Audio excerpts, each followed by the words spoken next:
Hey guys, Jedi Azuma with Moving University.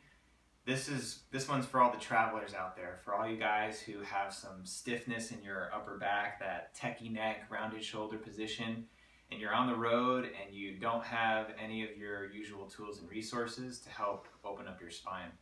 So what I'm going to show you is something that we would typically use a foam roller for. This is an exercise that we've done before, something called the red eye stretch on our YouTube channel. And what you do is you're going to get in this position and you're going to practice extending and opening up that upper spine over the top of the foam roller. Now, I don't expect that everyone is able to travel with a foam roller when you guys go, out of state, out of country. So what I'm going to show you how to do is how to be a little more creative with this, a little more of a MacGyver on the road. So most people travel with a water bottle these days or some sort of cylindrical object. We're going to pretend that everybody's got a water bottle like this or something that they can access. If you have like a hard can or a container that's about, let's say, 3 or 4 inches in diameter, that should do the trick.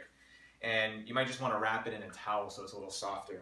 But I can achieve essentially the same thing with the foam roller as I would with this water bottle by just lying over the top of it, putting my arms behind my head, and really trying to open up my chest.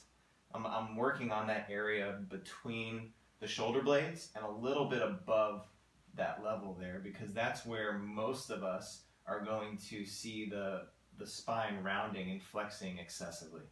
So that's if you have a water bottle.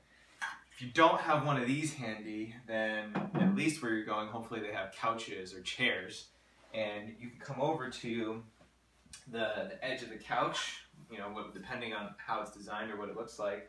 I'm going to put a pillow right here for today, and I'm going to position myself so I can get that same part of my back leveraged right over the top there, and I can lift up my hips a little bit to get a little more leverage, but this is going to allow gravity to help me to extend through there.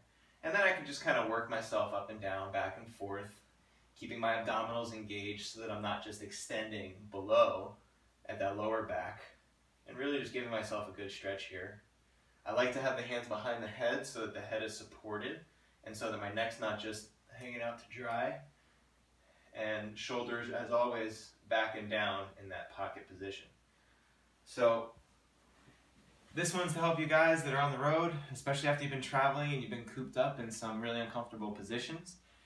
Be creative. If you can reproduce this position however you can figure out how to jerry-rig that, then go for it. It's a really important one. And if you have any questions, then just write us a message.